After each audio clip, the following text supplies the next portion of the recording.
All right, friends, what is up and how are you doing? How are you embracing this winter? Are you training inside, training outside, swifting? But I bet you, no matter where you are, you're really looking forward to the spring. So here's a recap of what's been going on. Now, this week, it's so amazing. I'm finally hitting my 200th episode. I cannot even believe it. And I want to thank you guys for being such amazing, loyal listeners and just engaging and loving the episodes. I look forward to bringing so many really cool people for the rest of the year. Now, this Friday, I'm going to be doing a giveaway, like I mentioned, I'm going to be choosing winners from all the reviews placed this year. So if you haven't made your review, please stop and go to Apple Podcast and put your review in there. If you already have, thank you so much. I really love reading your feedback. So on Friday, put this in your calendar. I'm going live 4 times, 8:30, 12, 3 and 6 p.m. Eastern, and I'm going to be going in and picking winners from those reviews. And so we have some Amazon gift cards and some other prizes, and I just super excited to give away and thank you guys for being such amazing humans and listeners and sharing the podcast. And you know what? I just love doing this for you. So take care and rock your day and enjoy the episode coming up. Welcome, everyone, to another episode of Secrets from the Saddle, All Things Cycling podcast with your host, Sylvie, sitting here in beautiful, cold Chelsea, Quebec, Canada. And we have Rach McBride, who is sitting in beautiful Vancouver, BC. So we got 2 of us on either end of Canada, which is kind of cool. I love talking to fellow Canadians. And so Rach is a full-time, racing as a full-time professional triathlete since 2011. 3-time Ironman 70.3 champion, 2 times ITU long distance world champion, medalist, and has numerous podiums and course records resulting across distances in the sport. Known as the Purple Tiger, maybe I should ask you about that nickname. Rach is one of the strongest cyclists on the circuit and is now taking on the world of gravel racing. So everybody's migrating to gravel. Yeah, it's like something new and fun. This year, she has been invited to race in the inaugural Lifetime Grand Prix gravel race series, which I saw that. And Rach, welcome to the podcast. I can't wait to dive into all this information. Great. Yeah, I'm happy to be here. Just a bit of a correction. I do use they, them pronouns. They, them? Okay. Yeah. All right. My apologies. Them. Okay. All right. My first question is always, how did you get into cycling, which led into triathlons? Well, I have always been a bike commuter. So before I was an athlete, I commuted on my bike, being a poor student, not having a car. And I did my undergrad in Guelph, where it's like pretty bike friendly. Mm-hmm. And then, when I remember at some point I was actually commuting from Toronto to Guelph to go to university on the Greyhound every morning. And so this is like like a 90-minute Greyhound ride every morning. And I had to get up quite early. I think the bus left at like 5:45 in the morning. So I remember, I would set my alarm with just enough time to hammer my little Rocky Mountain hybrid bike to the bus station. And, I remember waking up in like the middle of winter and all of a sudden there is 6 inches of snow on the ground. And I'm like, well, I've got no other way to get to the bus station. So, so that included like totally bailing in the middle of like major intersections while like frantically, running red lights to get to the bus station. Anyway, So it was just a mode of transportation for me. I never, ever, ever thought about it being like something I would do as like fun or recreation or anything like that until I started running. And one of my mentors when I was running was from the world of triathlon and had been an elite triathlete. And it was like, she put this idea in my head that I could be an elite triathlete. And I just like grabbed onto that and was like, yep, I'm going to be an elite triathlete, because I like swam as a kid and I'd obviously like was running, training for marathons at the time, and had joined her on a couple of rides in Gatineau Park, as we were talking about before before we started. And I was on like an old steel road bike. And, I think she just noticed in me a talent, and I just took it and literally ran with it and got really into triathlon right off the bat, like fell in love with the sport, but got really burnt out within 2 years. And also during that time got injured from running. So I couldn't run, but I could still ride my bike. And so my coach at the time was like, hey, why don't you join some of the local bike races?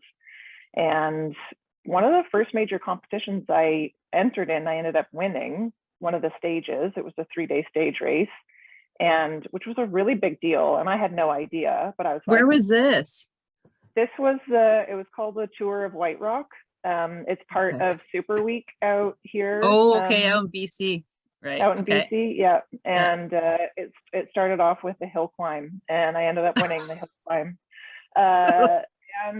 And so I was like, oh, I guess I have a bit of a talent in this. And just like that really, like, being run injured got me, like, made me realize how much I loved cycling and how that I had a bit of a talent. And so I ended up, after when I initially became a full-time athlete and started racing long distance triathlons, so like half Ironmans and Ironman,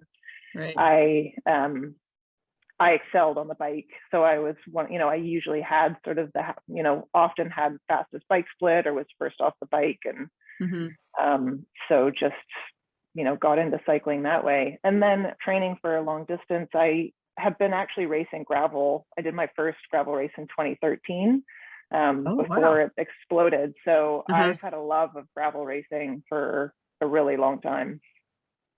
Yeah. Can I go back to the Burnout? You mentioned the Burnout. How did that happen? Was this just like constant training, racing? And so I had never been, like, I was in my late 20s. I was 28 when I did my first triathlon. And I had never really been an athlete throughout my adult life. I had quit all sports at age 15.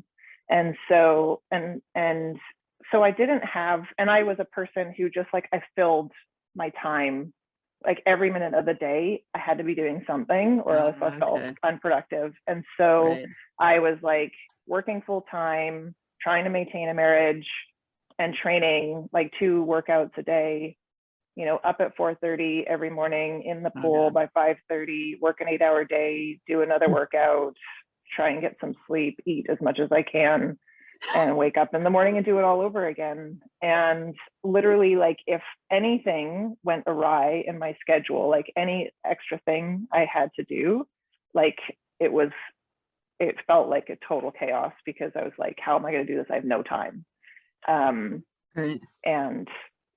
so like literally within 2 years, I was like, I'm tired of hurting. I'm tired of being like so tired all the time. I need to figure something else out. So what did you do at that time? Did you quit something? Like, did you kind of like? Yeah, I quit triathlon. And I actually went back to school, did another master's. And during that time was like, because at that time triathlon was just an expensive hobby. And I'm like, I can't do this for a living. I wasn't happy with my career at the time. And so I was like, I need to do something I'm more excited about. And while I was in grad school, I just was bike racing. So I joined a local team and raced bikes for those 2 years, 2 seasons. Mm-hmm. And when I got out of that program, I was super burnt out again. It was an intense program. And I was like, I'm just gonna take the summer off and like not look for work, like put a little bit of a hold on starting my career. And my cycling coach was like, you should try this like long distance triathlon thing, because I'd only done sprint and Olympic distance triathlon. So I did my first half Ironman and like won it by 24 minutes and put myself in a time that would have put me like top 10 at the world championships. So I was like, I'm not getting any younger. I was 32 then at the time, and was like, if I'm ever going to do this, I need to do it now, and let's go for it. Wow. That's amazing. Yeah. I love those stories. Like, yeah, I just went out and I won it. And then I'm like, I don't know if you've heard of the story about Marianne Clignet. Have you come across her name? I'll send you the podcast, but it's the same deal. Like, she just bike to work and she's just like super fast, and all she wanted to do is go really fast from home to work. And then somebody put her on a course and she was just like trying to stay in front of everybody so they wouldn't catch her. She had no clue. Yeah. Just like, and then and the story is so funny, but it just reminded me of her, the story she was telling me. So but I mean, look at you. So now you have such a love for cycling, but right now so are you pursuing triathlon or gravel? Like, because they're both very different. Like, you got the 3 sport and you got the single sport, and demanding for like, how's that going? How's that gonna go? Yeah, no, that's a great question. Yeah. I have been a professional full-time triathlete for the past 10 years. And so, I started out my career in 70.3, and then latter half of my career, I've been racing mostly iron distance triathlon. And all the while have had this like little, this like little devil saying you need to like explore this gravel world a little bit more, because I had just done sort of gravel, like local gravel races in the Pacific Northwest, and hadn't done any of the majors. So last year was the first year that I tried to fit some of this into my schedule, and raced Big Sugar at the end of the year, and got connected with the Lifetime event series. And it just kind of, this year is sort of a bit of an experiment. So when I applied and accepted the invite to the Lifetime Grand Prix series, I kind of hadn't wrapped my head around like just how much racing it was. And now, you have to tell us how much it is. So it is 6 races throughout the year, starting in March and ending in October. Starting in April and ending in October. And their races are all in the US, and they include things like Unbound, which is one of the biggest gravel races in the world, as well as the Leadville 100, which is the most incredible mountain bike races in the world. So it's like, I am seriously jumping into the deep end in this gravel racing. That is cool. That's unbelievable. Okay.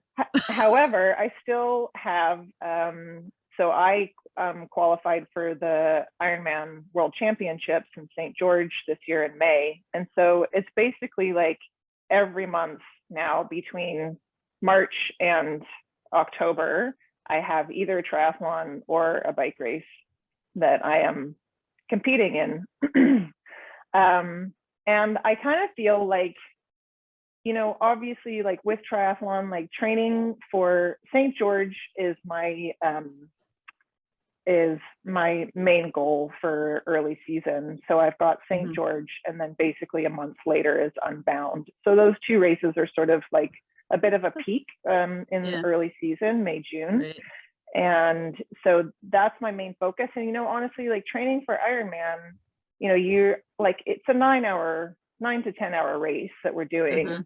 And so just like having the aerobic capacity is already there in terms of the training that I'm doing for these bike races. And a lot of the bike races are somewhere between the like 5 to 7 hour range, which is like, you know, usually for Ironman training, I'm training to time trial 180 kilometers. And a lot of these bike races are 100K. So, you know, I feel pretty prepared endurance wise. The biggest thing is going to be, I've never raced a mountain bike before. I just got a mountain bike, and I will be competing. Like in the series, we have like Olympic level mountain bike racers, and Olympic, like international level road racers. So, yeah, it's going to be a really interesting experience. I feel a little bit in over my head in the mountain biking world because you know, we have incredible trails here, but it's not really cross country riding, which is like mostly what these races will be. So, you know what, I love adventure. I have a lot of great support. I have an incredible like sponsor, Diamondback, who is like, has the equipment that I need to compete, and that's their specialty. So I feel pretty confident that I'm going to be okay. And I have so many mountain biker friends that I'm going to like texting everybody, like, you need to take me out for a ride and teach me how to ride this damn bike. You need to survive the mountain bike. I've heard Leadville is ridiculous, like technical. And I'm not to scare you, but I'm going to connect you with my friend Bike Bennett. Okay. It's actually Mike, but it's my Bike Bennett. And he's done it like 5 times. Oh, amazing. Yeah. And he's he's a really, really cool guy, mountain biker. I'm going to connect you to, because he can give you a lot of tips. Oh, thank you. And probably can just run you through the whole course by memory. But I have a question now, and this goes to sponsorship, because you're a full-time, and do you mind if I ask you some like personal sponsorship questions? Yeah, absolutely. I'll answer whatever I can. Yeah, you just say, I cannot respond to that. So as a professional full-time athlete, you have sponsors who are like paying you to train and race. Correct. How does that work when you're kind of, and I assume that they're specifically for triathlon? Yeah, there's definitely been a shift. There's been a shift recently. You know, I have some like triathlon specific or sports specific sponsors in like swim and bike, you know, like 70 wetsuits and Topo shoes. And then I have sponsors like in the bike realm. There's a significant crossover, and we've seen gravel racing exploding obviously in the past couple of years. And as someone who has already been gravel racing, like it was kind of a no-brainer that things were going to start to shift in that direction. And so when contracts have come up for renewal, you know, my sponsors have been really actively like, we want to add in, you know, assets for gravel, and like, you know, I have the 100% go ahead to be pursuing this. And, you know, they're actually super excited. You know, Diamondback and Head are just like over the moon that I am in this. You're like series. interested in it? Like, yeah. Oh my God. So are you still working? Lot of support. Okay. Yeah. Well, that's why I was kind of wondering, but are you still working full time? Because you're. Oh no.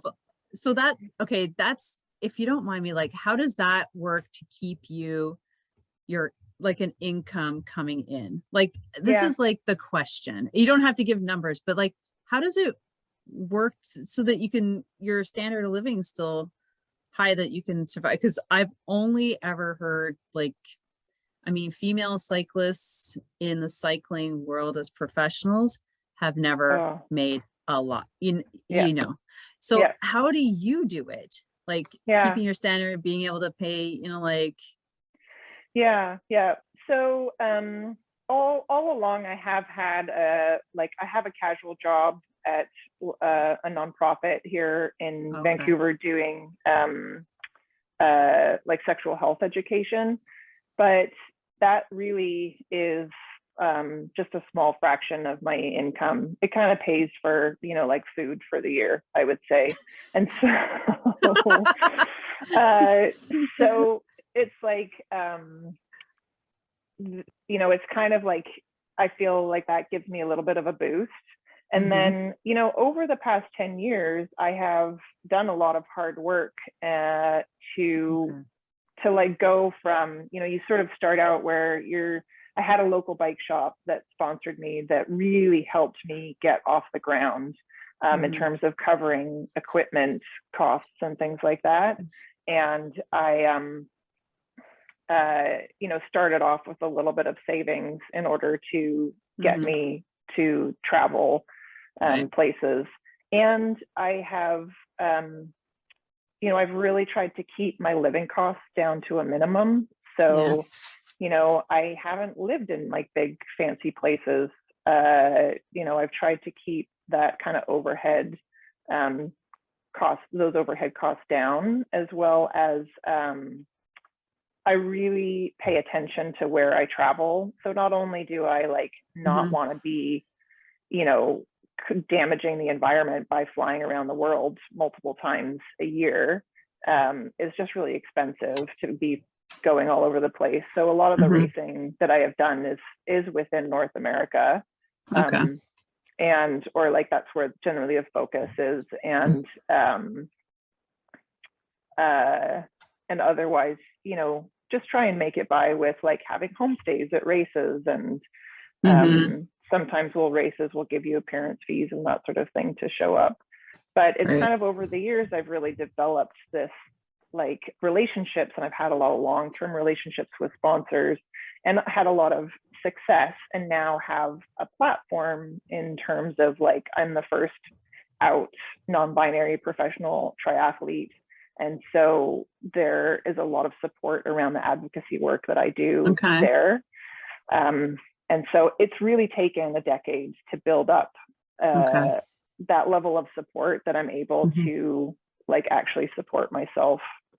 So, we're not making the big bucks. We're not like saving money I at all. know I just had to ask because I casually try because it's like one of those sensitive topics, because I'm like, you see the pros and what they are, then you talk to the women, and like even like some of the ladies that I've talked to in Europe, they all have, like, they just barely get by to be Yeah, out I there think, racing pro. You know what I mean? yeah, Like, in the world of bike racing is terrible because mm-hmm.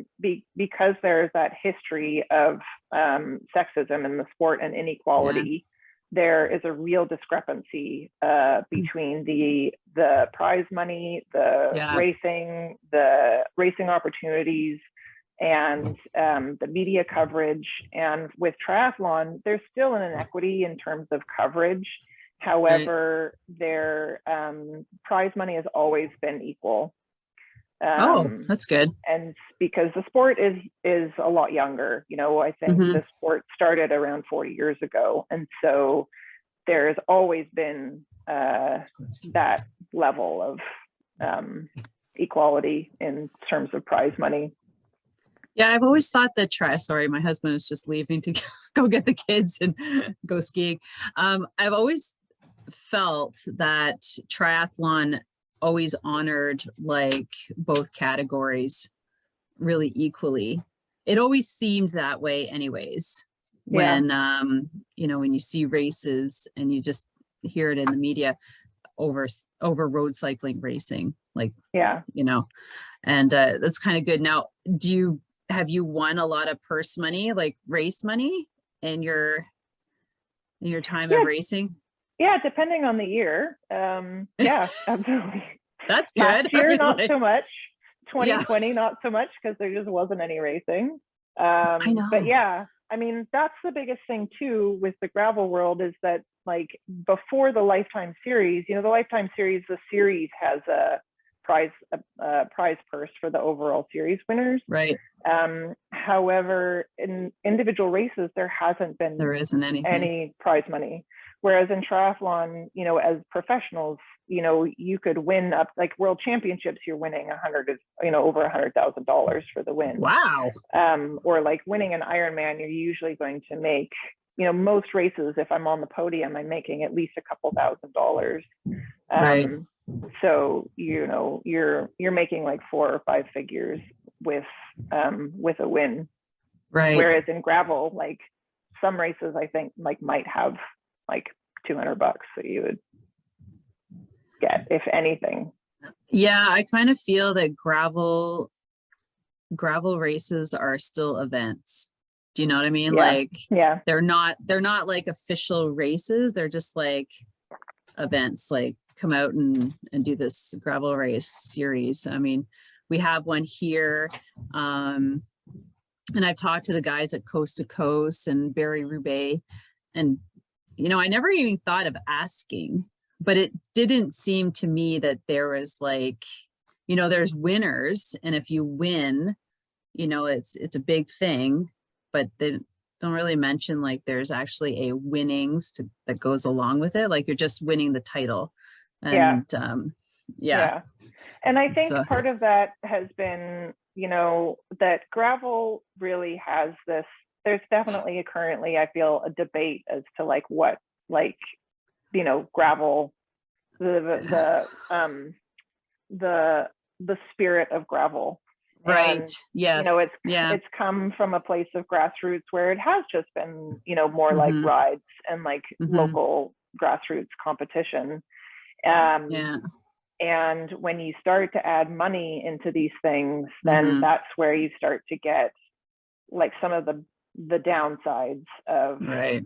of competition. Like you add in the complication of like, okay, are we going to start drug testing? And like, you know, it gets a lot more competitive, and then you start to get folks who will cheat in different ways. Yeah, you're right. Because I was, and also paying high level athletes to come race, you know, just as a, you know, to show off your event. I was like, why would you do that? I mean, there's plenty of people here who will, you know, talk up your event and go and pay. Why would you pay someone to come to your event? You know, like who, like the majority of us probably don't even know who that person is. You know, you know what I mean? And for, you know, for a sport that really tries to promote inclusivity and diversity and fairness and equity, that's when you start to get things being inequitable, when you have folks who are like being paid to show up and have this advantage, you know? So I think there are like, you know, two sides to the argument. Like it's really going to bring the sport to a next level, and especially the level of competition. As a non-binary racer, and a lot of races are now having non-binary categories, like I want to see elite non-binary fields happening.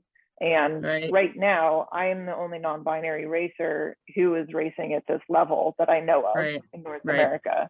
And so, you know, I want to have competition. I want to have other folks out there racing with me. And hopefully, you know, this increase in exposure is going to help more people get into the sport, because it really is an incredible sport. Yeah. I think, can you talk on that, Rach? The non-binary categories and how it's starting to open things up, because I know I think it was Rebecca Rush, Rebecca's Private Idaho. I don't know if that's part of the series, but she had, and that's in Idaho. I've heard it's really hard as well.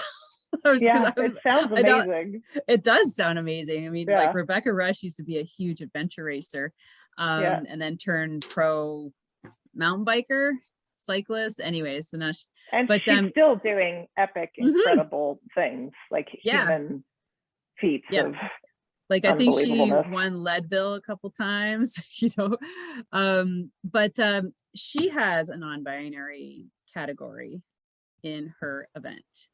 But Yeah, can you talk about that? Because yeah, I would love to get more educated myself.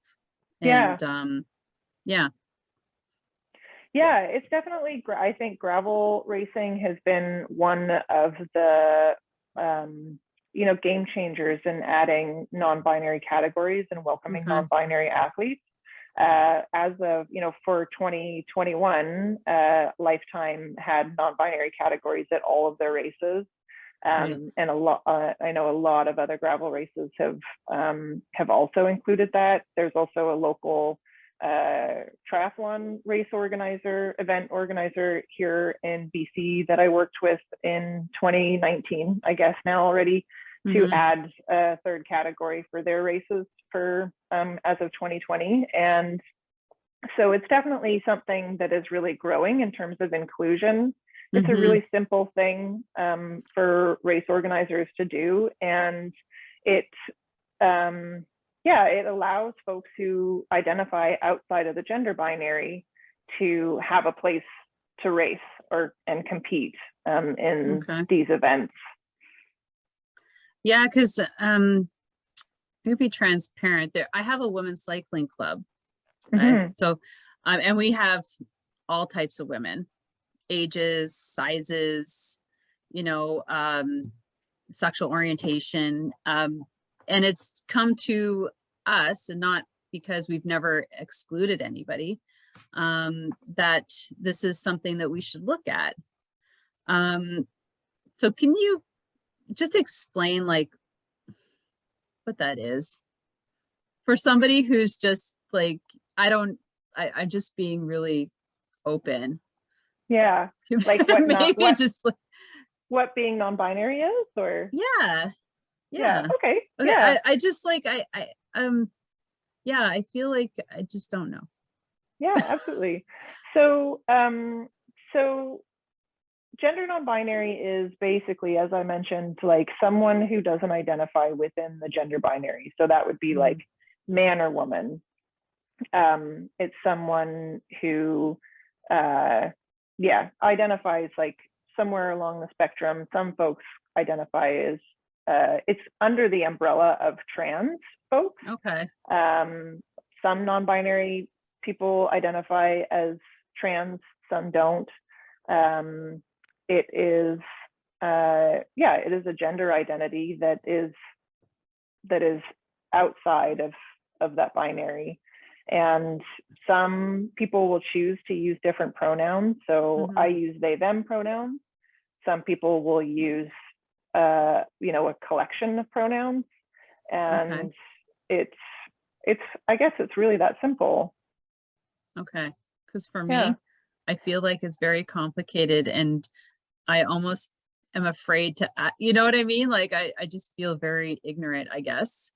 And I Yeah. don't want to be, because especially with our club, like I've never felt like I've never judged anybody. Anybody, can come in, feel comfortable. And this is just something very new on the horizon that's Yeah. that's coming into play with regards to, clubs and events like you're experiencing, and just the education behind it. Yeah, So yeah, absolutely. And I think that's a common refrain of like, I feel too scared to ask. I don't want to make a mistake. Like, yeah. I feel really ignorant and I don't know where to start. And I think just, truly coming to it with a place of curiosity. And there are a lot of Mm-hmm. resources out there. Transathlete.com is a Oh, okay. website that provides a lot of information about like trans athletes and non-binary athletes. There's a lot of more, there are a lot of folks who are becoming more out as non-binary athletes. You Mm-hmm. can find them on Instagram Yeah. or social media. And it's, I think just, coming to it from a place of curiosity. Yeah. And I think one of the biggest things is like starting to look at where, the biggest thing is like making assumptions about people's gender before they tell you, or Okay. just thinking about like how you use gendered language in just commonplace or where you see it show up. So like, for example, one of the biggest things that I think people outside of the gender binary talk about are gendered spaces like change rooms and washrooms. And so it's like when you see a washroom that is like a single stall washroom and it has like, those typical pictures of like a man and a woman, it's like, if, that's not really an accurate representation of, it's still like within that binary context. It's like, you either fit into one of these two categories. And so like, this is your washroom if you're in this category, and this is your washroom if you are in this category. But what if you don't fit into either of those categories? Like, what washroom or change room are you going to use? And especially my biggest pet peeve is like gendered single stall washrooms. You mean like, that have both? No, that like, it's like, you have like one room that has one toilet for like, that has a picture of a man on it, and you have another one that's one toilet that has a picture of a woman on it. And it's like, who cares what your genitals look like or what your identity is going into this space? Like, and so it's just different things like that of, I think just being aware of like how gender fits into the world and what assumptions you make. So often I will find myself like, if I see someone on the street, the first urge is to like put a label on them that's either he or she, whereas I don't really know that. I don't know how they identify. And so my goal is to, use they, them pronouns until I know that they, through conversation. Right. Yeah. Or even if it's a stranger, it's like, who am I to say if that's a he or a she? And, or they, them, or whatever.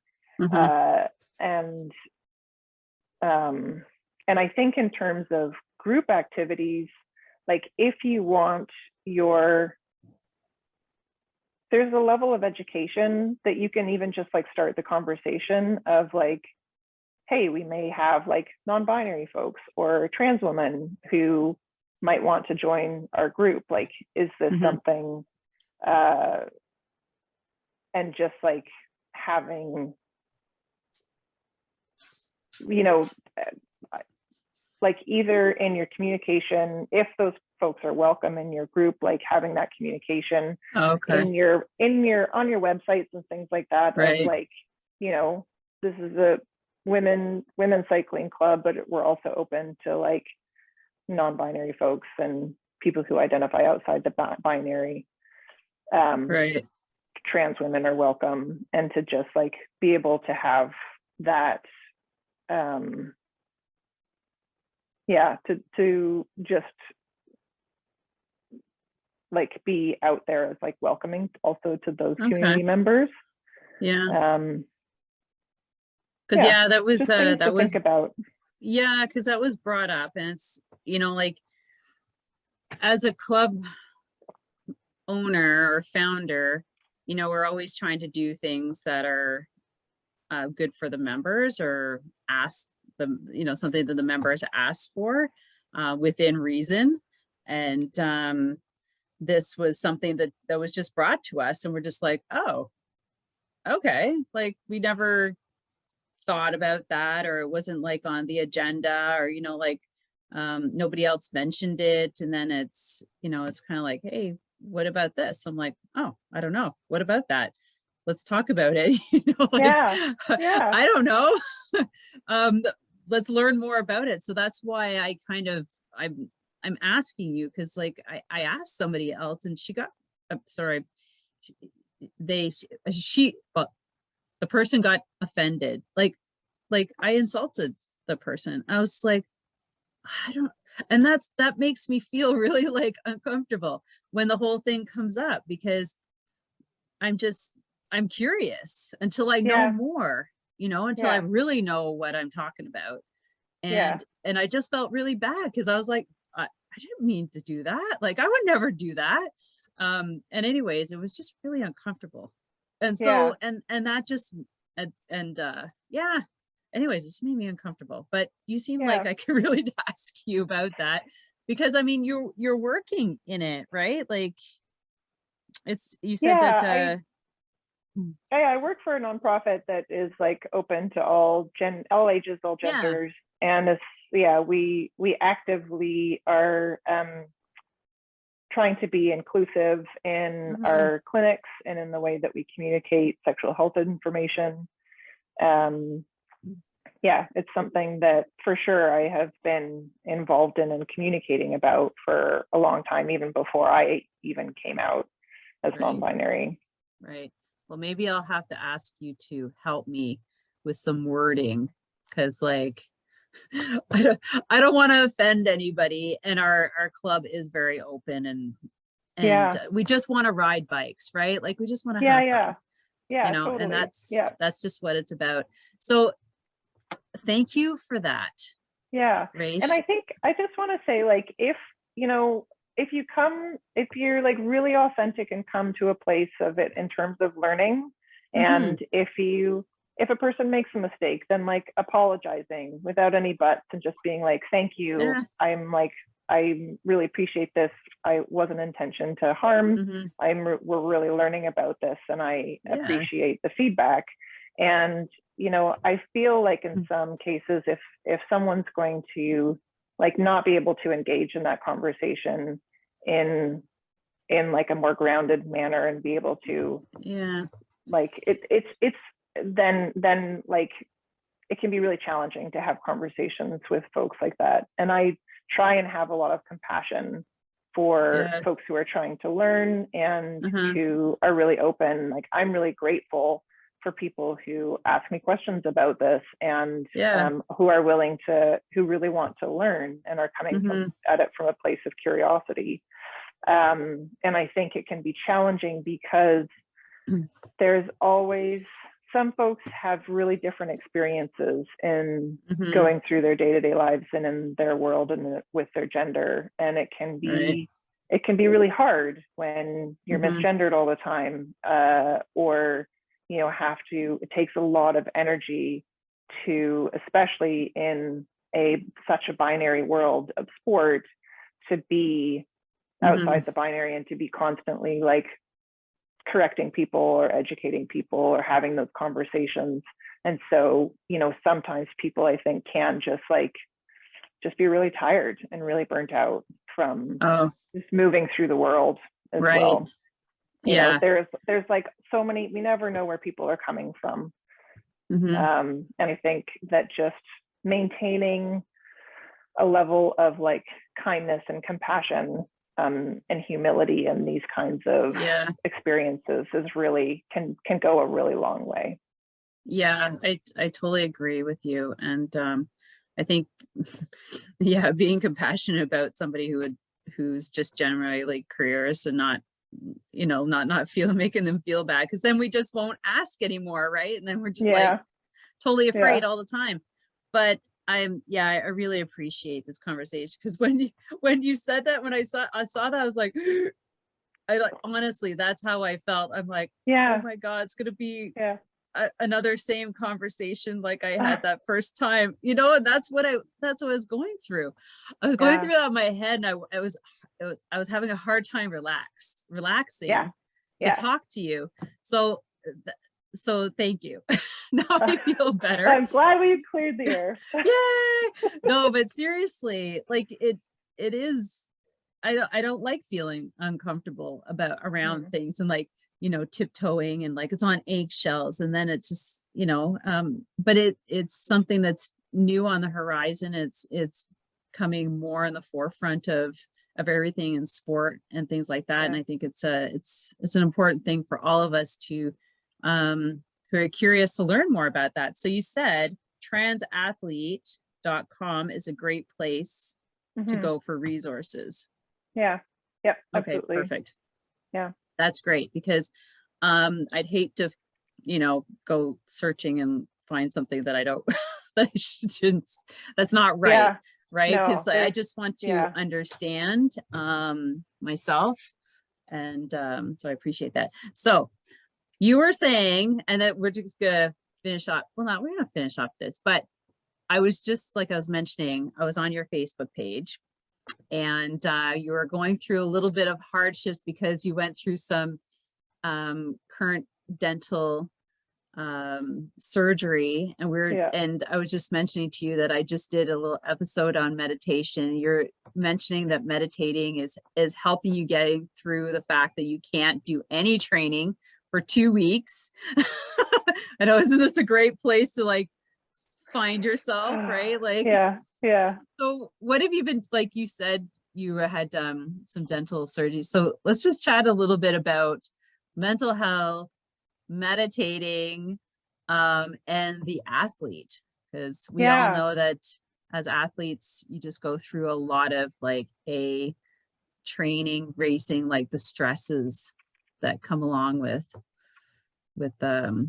being that type of pro.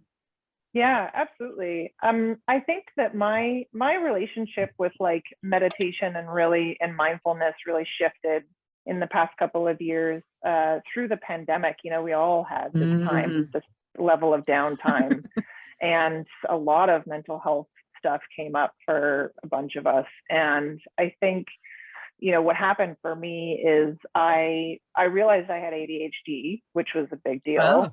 And was recognizing that like one way that I can help myself focus, the biggest thing is like that they say for ADHD is exercise. And I'm like, well, I've made that my career. So that's, I wonder, it's like, I wonder like how much this like played into making athletics a career for myself, because it's one of the only times in the day that I actually feel really focused and grounded.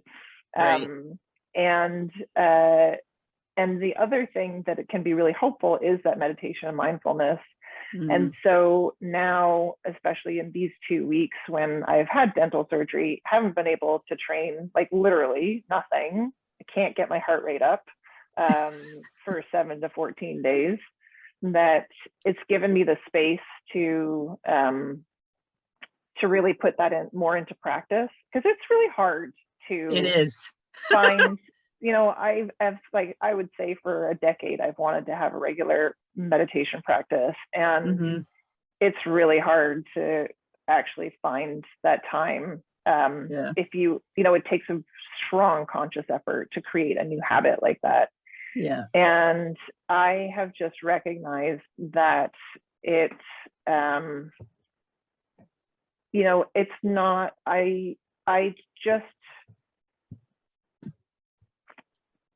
I know now it takes like that conscious effort, and you have to schedule it in. And I'm trying to now like have more of a routine in my life, where I'm able to, okay, this is like my morning schedule, which involves like, as soon as I get up, I have my Headspace app.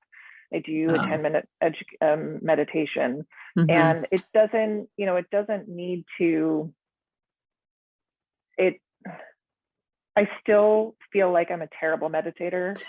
I just went through this conversation with my girlfriend, because she's like yoga, meditating, but she's like me. She's like an athlete and big mountain biker, and she's like, woo! I'm like, how did you like get into yoga of all things, and then like understand meditating? So she was just saying like, and I had like you, I was like, what is for me, it was like, what is meditating? Like, am I doing it right? But I just get 5 minutes a day.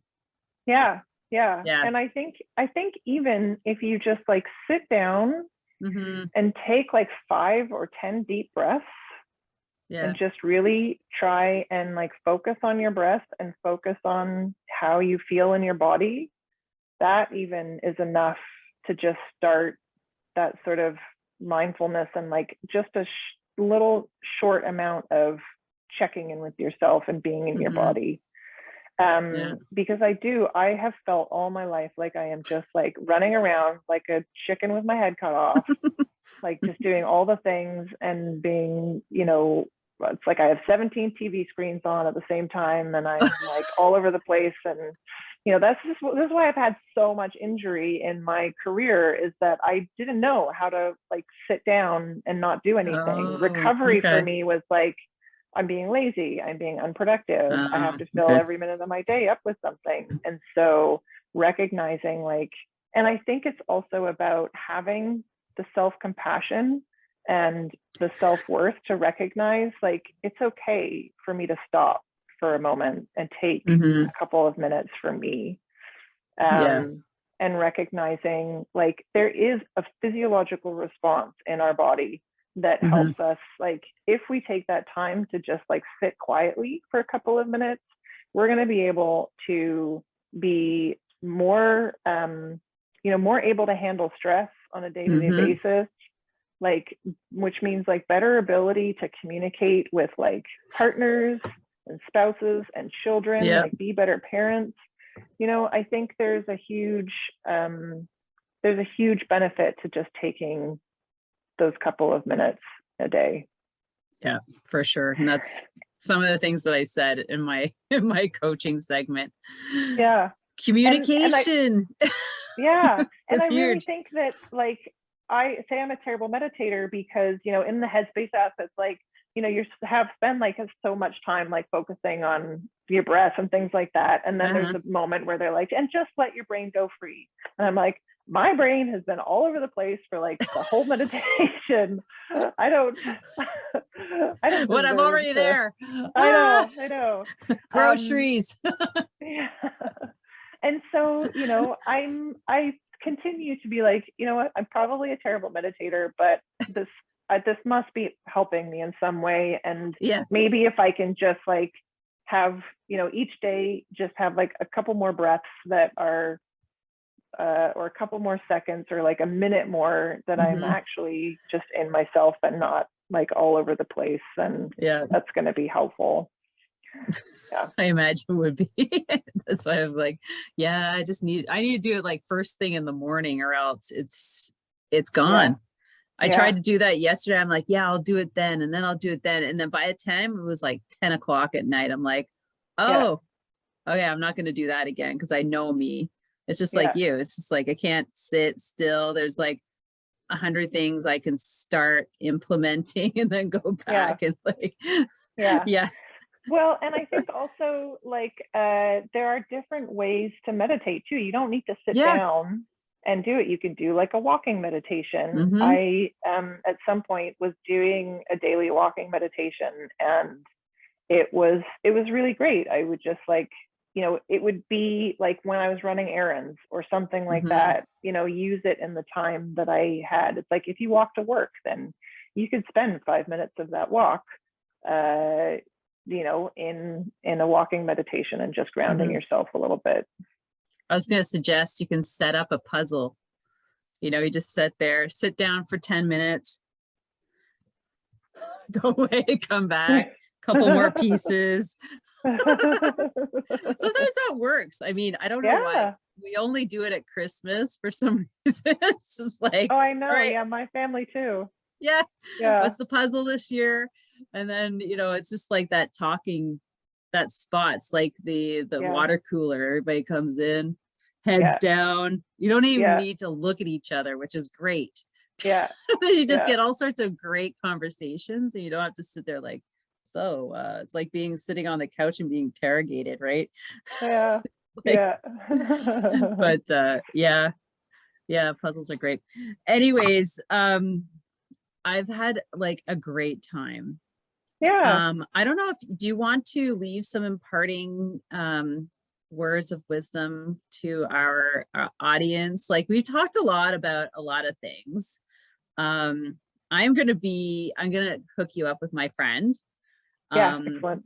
Please. And from what he told me about it, you'll need his advice. No, I'm not scaring you, but I was just like, oh my gosh, because yes. Anyway, yes. but I need all the advice I can get. Yeah, I said get there a week early. Okay. And ride the course. Yeah. Yeah. Because it's at elevation, like it's high, like it's in Colorado. So you want to be, you want to get that's one thing. Yeah. The elevation. You don't want to show up and it's like an average of 10,000 feet. So it's a big deal. Yeah. That's one thing. But anyways, so what kind of words of wisdom are you going to depart on us? Let's meditate, everybody. No, it's I mean,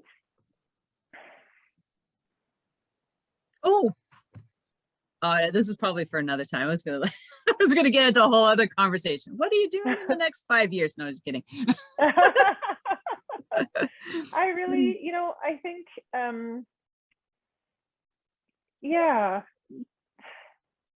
I think since we're talking about cycling, I know that some folks might find gravel racing really intimidating, or riding gravel really intimidating. And first of all, I want to say, like, if anyone has any questions or whatever, please feel free to reach out to me. I am so happy to use the knowledge that I have gained in the past decade to impart on other folks. And to that really in all of these sports, you don't need to have all the specific equipment or like the specific bikes and everything. Like, I started riding gravel on a road bike with 28 millimeter tires. You don't need all of the fancy stuff to really get out there and explore and try something new. And it is an incredibly welcoming community. You usually get a free beer at the finish line. Love it. Yeah. Sign me up. All about the beer. and because you are out, if we talk about moving meditation, you're out usually in these incredible, beautiful places off the beaten path, very little traffic. So you don't have to worry about, the cars coming up from behind you and whizzing by. It's a really incredible experience just in terms of like even just exploring your own backyard in a different way. And so I really encourage folks to try it. And we definitely need more women and non-binary folks out on the courses, because there is definitely a paucity of different genders there. So come out. And just by the way, if you are non-binary or women, you definitely always get in. You don't have to worry about, they will give you entry straight away because they're looking to fill those spots with more women and non-binary for sure. Yeah. Because I've been told that, and I'm like, cool. So I don't have to worry about not getting in. I'll be like, hey, I'd like to come participate. So it's been amazing. Actually, I could just sit here and chat with you for a lot longer, but I know that you're probably busy, and we've covered so much ground. I want to thank you so much, and I hope our listeners have enjoyed this conversation as much as I have. And I really appreciate you. And don't forget to follow Rach, on Instagram and Facebook. And she's got a website and the podcast, Secrets from the Saddle podcast. And actually, Rach is Rachel. That's what I like. Rachel, and then everything else is coming in as Rach. Which one do you prefer? Rach is great. Rach. Okay, Rach. Yeah. So it's Rachel MCB on Instagram. So that's where you can find her. And then Secrets from the Saddle podcast, and then myself, Sylvie Dow. So with that, have an amazing day. Thank you so much again. Just thank you. Thank you for being you. Thanks. Thanks. Great to chat, Sylvie. You're welcome. Thanks, everybody.